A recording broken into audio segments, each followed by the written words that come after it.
Black magic क्या होता है, इसको लेकर बहुत सारी अवधारणाएं और बहुत सारे लोगों के मन में ख्याल आते हैं कि विद्या के माध्यम से किसी के साथ अच्छा या बुरा घटित होता है। देवी देवता इंद्र के दरबार में बैठे थे और स्वर्ग की अप्सराओं का नृत्य चल रहा था। नृत्य करते करते अचानक एक अप्सरा मूर्छित हो गई। कर्मों का जीवन पर बहुत प्रभाव रहा है। कोई इसको पहचाने कि उसके साथ ब्लैक मैजिक हुआ है, उसके परिवार के किसी सदस्य के साथ किसी ने नेगेटिविटी या किसी तरह का पैरानॉर्मल अटैक किया है। इसको भी पहले तो 2-4 बार उनके पेरेंट्स ने उसे इग्नोर किया। उनको लगा बच्चा है, शायद ऐसे ही कुछ बोलता होगा। लेकिन जब ये बहुत कॉन्टिन्यूसली होने लगा और बार बार होने लगा और उन्होंने देखा कि ये बच्चा लिटरली इस तरीके से कम्युनिकेट कर रहा है एज ऑफ उसके सामने कोई खड़ा है। कौन सा टेस्ट है जिसके करने के माध्यम से आप ये पता कर सकते हैं कि वो नकारात्मक ऊर्जा आपके घर पर है।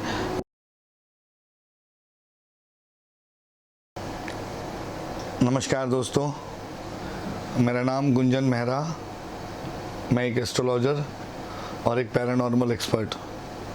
आज हम बात करेंगे वेदिका के माध्यम से कि ब्लैक मैजिक क्या होता है, कैसे पता लगता है कि हमारे आसपास या हमारे किसी रिलेटिव या हम पर ब्लैक मैजिक हुआ है, और ब्लैक मैजिक क्या चीज़ है, ये होता क्या है। इसको लेकर बहुत सारी अवधारणाएं और बहुत सारे लोगों के मन में ख्याल आते हैं कि एक्चुअली क्या चीज़ है, ये कैसे लोगों को परेशान करता है और क्या होता है। तो चलिए आज के इस पॉडकास्ट में हम बात करेंगे ब्लैक मैजिक के बारे में। ब्लैक मैजिक को अघोर तंत्र से रिलेटेड किया जाता है। कैसे किसी पर कोई विद्या अपना बुरा असर दिखाती है या किसी विद्या के माध्यम से किसी के साथ अच्छा या बुरा घटित होता है, जिसे हम बहुत आसानी से या तो पैरानॉर्मल के नाम से जानते हैं, या लोग अक्सर ये बात करते हैं कि किसी के साथ कुछ बुरा घट गया, अचानक से कुछ अजीब हो रहा है। वो सब ब्लैक मैजिक और पैरानॉर्मल केसेस की स्टडीज़ में आता है। मैं एक स्टोरी के माध्यम से आपको इसके बारे में थोड़ी डिटेलिंग देने की कोशिश करता हूँ कि ब्लैक मैजिक या किसी भी तरह का घोर तंत्र से क्या हो सकता है। तो एक बार स्वर्ग में सभी देवी देवता इंद्र के दरबार में बैठे थे और स्वर्ग की अप्सराओं का नृत्य चल रहा था। नृत्य करते करते अचानक एक अप्सरा मूर्छित हो गई। अब वो मूर्छित हो गई तो इंद्र बहुत परेशान हो गए। वो ये सोचने लगे कि ना तो इसके कोई अस्त्र लगाए, ना ही कोई शस्त्र लगाए, और ना ही किसी ने इसे यहाँ सामने से आकर कोई परेशान किया है या कुछ इस पर आघात किया है। फिर ये अचानक कैसे मूर्छित हो गई। उसने ये प्रश्न अपने दरबार में बैठे हुए अपने गुरु जो हमारे बृहस्पति हैं उनसे पूछा। तो आचार्य जो बृहस्पति थे उन्होंने एक बात कही कि ये यहाँ दरबार में मूर्छित हो गई, उसका सबसे बड़ा कारण ये है कि रावण जो कि पाताल में बैठा हुआ है, उसने अपनी विद्याओं के माध्यम से इसे इतनी दूर स्वर्ग में मूर्छित कर दिया।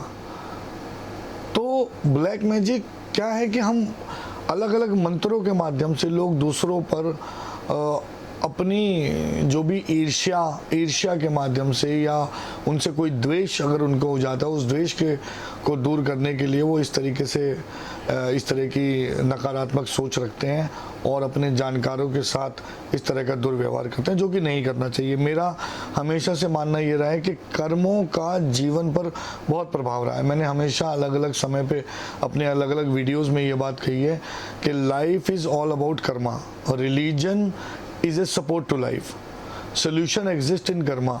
हम कर्मों के माध्यम से ही अपने जीवन में जो भी अनुभव करते हैं, अच्छे या बुरे, सब हमारे कर्मों के माध्यम से हम तक पहुंचते हैं। तो जैसे मैंने अभी आपको एक कहानी के माध्यम से ये बात बताई कि इंद्र के अब दरबार में नृत्य करती हुई अप्सरा मूर्छित हो गई, जिसे रावण ने बहुत दूर अपने पाताल में विद्याओं के माध्यम से मूर्छित किया था। तो इस तरीके से अघोर तंत्र काम करता है। अब अक्सर मुझसे ये सवाल किए जाते हैं कि कैसे कोई इसको पहचाने कि उसके साथ ब्लैक मैजिक हुआ है, उसके परिवार के किसी सदस्य के साथ किसी ने नेगेटिविटी या किसी तरह का पैरानॉर्मल अटैक किया है, इसको कैसे पहचाना जाए। तो दोस्तों इसके दो पहलू हैं। पहला पहलू ये है कि क्या कोई इस तरीके का अटैक है जो आपके पूरे घर पर हुआ है और घर में अलग अलग समय पे अलग अलग तरह की चीज़ें हो रही हैं। जैसे मैं अक्सर ये एग्जांपल देता हूँ कि नेगेटिविटी अगर किसी घर में है तो उसमें अक्सर बहुत सारी चीज़ें लगातार होती हैं, जैसे इलेक्ट्रॉनिक आइटम्स का लगातार जल्दी जल्दी ख़राब हो जाना, या सीवेज सिस्टम में ब्लॉकेज आना, या घर में बिना किसी वजह से सीलन का आ जाना, या घर में रखे हुए तुलसी के पौधे का बार बार सूख जाना, या बार बार ऐसी कोई चीज़ जैसे आपके मैंने बताया इलेक्ट्रॉनिक इक्विपमेंट्स बार बार ख़राब हो रहे हैं हर रोज़ के बेसिस पर, या आपका कोई टैप है जिसे आप जितना भी ठीक करा रहे हो, नल है वो बार बार लीक होता रहता है, वो ठीक होने के बावजूद, ये सब नकारात्मक ऊर्जाओं के बहुत बड़े सिम्टम्स हैं। और इन सिम्टम्स के माध्यम से हमें ये पता लगता है कि हमारे घर में कोई नकारात्मक ऊर्जा है या प्रवास करती है या उसका प्रभाव हो चुका है। तो अगर ऐसा कुछ हमें होता है तो मैं इस एपिसोड के अंत में आपको बताऊंगा ऐसा कौन सा टेस्ट है जिसके करने के माध्यम से आप ये पता कर सकते हैं कि वो नकारात्मक ऊर्जा आपके घर पर है या नहीं है। चलिए मैं आपको इसके बारे में और बताता हूँ, कैसे किसी सदस्य पर अगर इस तरह का प्रभाव हुआ है तो उसके बारे में भी जानेंगे। तो घर में अगर कोई सदस्य अचानक से अलग किस्म से बिहेव करने लगे, जनरली बच्चे और महिलाएं एक सॉफ्ट टारगेट माने गए हैं, तो सॉफ्ट टारगेट के हिसाब से अगर आप सोचेंगे तो उन पर जल्दी ये चीज़ें असर करती हैं और इस तरह की कोई भी नकारात्मक ऊर्जा या पैरानॉर्मल थिंग बहुत जल्दी बच्चे और लेडीज़ पे अटैक करती है। तो कैसे पहचाने, कैसे पता चले? मैं एक केस स्टडी और आपसे शेयर करता हूँ कि मेरे एक फॉलोअर के साथ क्या हुआ। उनके एक 3 साल का बच्चा, और वो अक्सर अपने घर में जब अकेला खेलता था तो वो बातें करता था, उसको लगता उसके साथ में कोई खेल रहा है और वो बोलता था वो बच्चा वहाँ खड़ा है, मम्मी देखो मैं उसके साथ खेल रहा हूँ, और वो बातें बोलता रहता था। तो कभी पहले तो 2-4 बार उनके पेरेंट्स ने उसे इग्नोर किया, उनको लगा बच्चा है शायद ऐसे ही कुछ बोलता होगा। लेकिन जब ये बहुत कॉन्टीन्यूसली होने लगा और बार बार होने लगा और उन्होंने देखा कि ये बच्चा लिटरली इस तरीके से कम्युनिकेट कर रहा है एज ऑफ उसके सामने कोई खड़ा है, उसका ये कहना कि बॉल इधर दो, या उसको देख के हंसना, ताली बजाना, बॉल को पास करना, और लिटरली बॉल का बिना किसी एनर्जी के उस तक वापस आ जाना। मैं ये बता रहा हूँ, I am having goose bumps. तो ये एग्जैक्टली हुआ, ये एक मेरे फॉलोअर के साथ हुआ और उन्होंने इसको देखा और वो बहुत जब परेशान हो गए। और जब हमने इसकी पूरी तरीके से पड़ताल की और उसको देखा अपनी विद्याओं के माध्यम से इसकी जांच की, तो मुझे ये पता लगा कि हाँ उनके घर में एक पैरानॉर्मल एनर्जी है जो पूरी तरह वहाँ रहने लगी है और उसने उस बच्चे पर पूरी तरह अपना कब्जा कर लिया, उसको पोजेस्ट कर दिया है। पोजेस्ट करना क्या होता है कि पूरी तरह उसके शरीर पर अपना कब्जा कर लेना। तो बच्चा बार बार अजीबोगरीब चीज़ें करने लगा। तो इस तरीके से हमें कई बार अगर हमें लगे कि हमारे घर का कोई सदस्य अचानक से अलग तरीके से बिहेव करने लगे, या बहुत डरने लगे, या अचानक से शांत हो जाए, या बहुत ज़्यादा लाउड हो जाए, या बहुत अकेला रहना की कोशिश करे और उसको लगता है कि वो उसको किसी से अब बात नहीं करनी, तो ये सब सिम्टम्स हैं।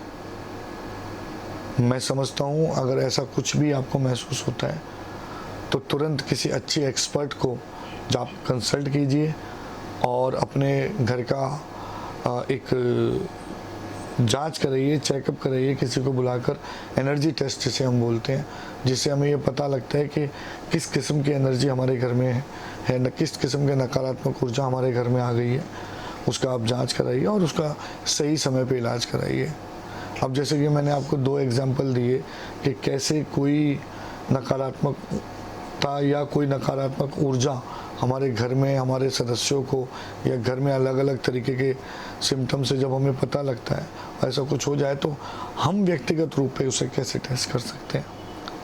हमें कैसे पता लगेगा जब अगर इस तरह के सिम्टम्स आपको मिल रहे हैं और आपको पता लग रहा है, या आपको आपके मन में कोई वहम भी है और आपको लगता है कि कोई डर आपको इस चीज़ के लिए सता रहा है, तो आप उसका जांच कराएं। एक टेस्ट है जिसके माध्यम से आप खुद भी इसे कर सकते हैं, डायग्नोज, जिसे हम डायग्नोज कहते हैं। सबसे पहले तो मैं ये बता दूं कि मैं आपको एक टेस्ट के बारे में बताना चाह रहा हूँ, और वो टेस्ट है जिसे सोल्यूशन के रूप में ना देखा जाए। एक टेस्ट, जैसे अगर किसी को कोई बीमारी हो जाती है और हम अल्ट्रासाउंड कराते हैं या हम MRI कराते हैं, CT स्कैन कराते हैं, तो उसके बाद हमें पता लगता है कि क्या बीमारी और क्या इलाज करना चाहिए।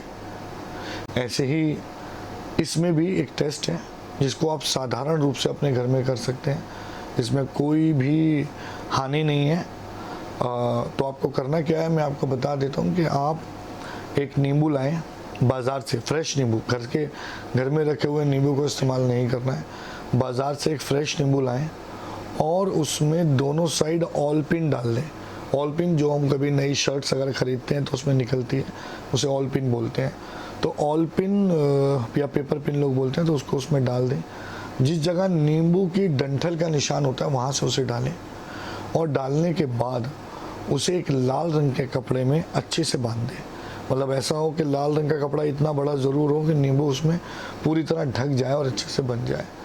और किसी भी शनिवार के दिन, शनिवार को सूर्योदय के बाद और सूर्यास्त से पहले, यानी दिन के समय में उसे घर में किसी ऐसी जगह रखें जहां ना उस पर कोई हाथ लगे और ना ही झाड़ू, या थोड़ी ऊंचाई पे, या किसी अलमारी के ऊपर, या किसी टाट पे, या जो भी जगह आपके घर में जिस हिसाब की हो आप उसे वहाँ रखें। और 3 दिन तक उस नींबू को वहीं रखा रहने दें। अपने घर का जो भी रूटीन है आप उसे फॉलो करिए। 3 दिन बाद यानी मंगलवार के दिन आप उसे निकालें और उसे एक वाइट पेपर के ऊपर रख लें, निकाल के, कपड़े से बाहर निकाल के एक वाइट पेपर पे रख लें। उसके बाद आपको क्या करना है, आपको एक नाइफ़ लेना है, जो अपने घर में साधारण नाइफ़ होते हैं जो हम सब्जी वब्जी काटने के लिए इस्तेमाल करते हैं। उस नाइफ़ को लेना और नाइफ़ पे गंगा जल लगाना है। गंगा जल लगाने के बाद उसे सेंधा नमक से आप शुद्ध कर लें, यानी सेंधा नमक उस नाइफ़ पे लगाकर उस नींबू को रखकर काटने की कोशिश करें। ऑल पिन नहीं निकालनी है, नींबू रखे रखे वाइट पेपर पे काटना है। और जब नींबू कट जाए तो नींबू रखने से पहले उसकी फ़ोटोज़ खींचिए।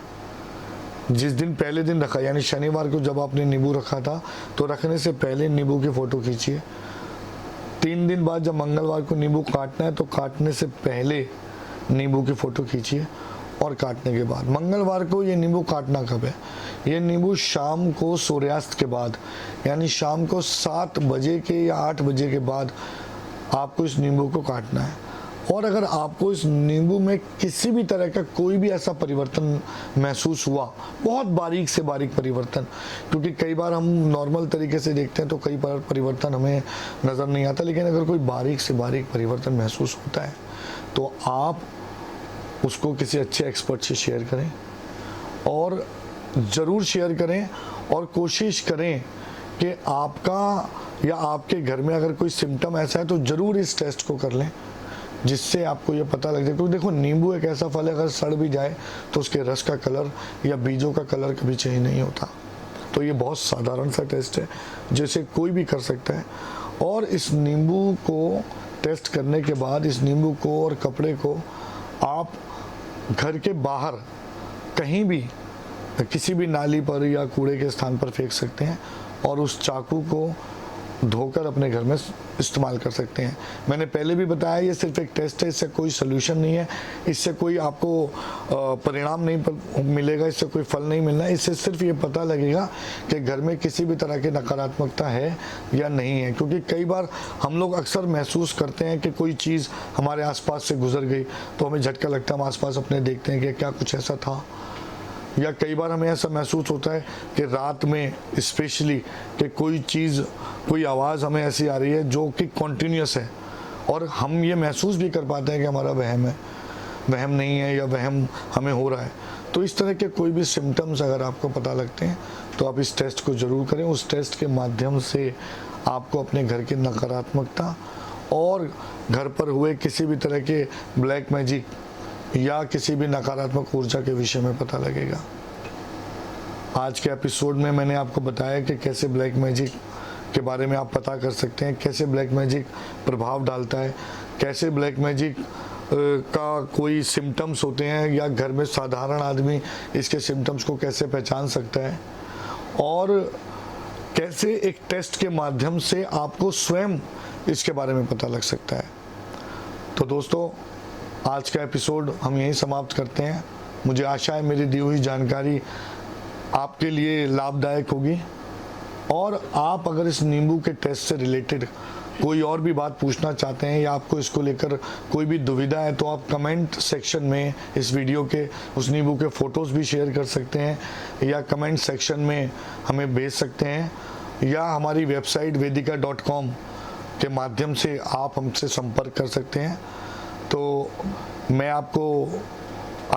आपसे आज विदा लेता हूं। अगर आपको इसके बारे में कोई भी जानकारी चाहिए तो आप कमेंट सेक्शन में हमें बताएं, और इस वीडियो अगर आपको पसंद आई है तो इसे ज़्यादा से ज़्यादा शेयर करें। हो सकता है आपके नहीं, आपके किसी परिवार के सदस्य के ये काम आ जाए जानकारी, या किसी रिश्तेदार के काम आ जाए।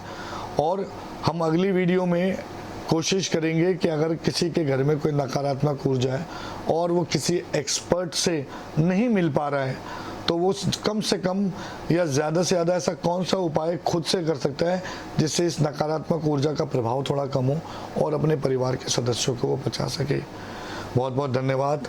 आप ज़्यादा से ज़्यादा इस वीडियो को लाइक, शेयर और सब्सक्राइब करें, जिससे हम अपने उद्देश्य में सफल होंगे कि हम लोगों की मदद करना चाहते हैं। बिकॉज मैंने पहले भी कहा था, religion is a support to life, solution exist in karma. तो हम आप लोगों की सपोर्ट बनना चाहते हैं। बहुत बहुत धन्यवाद दोस्तों।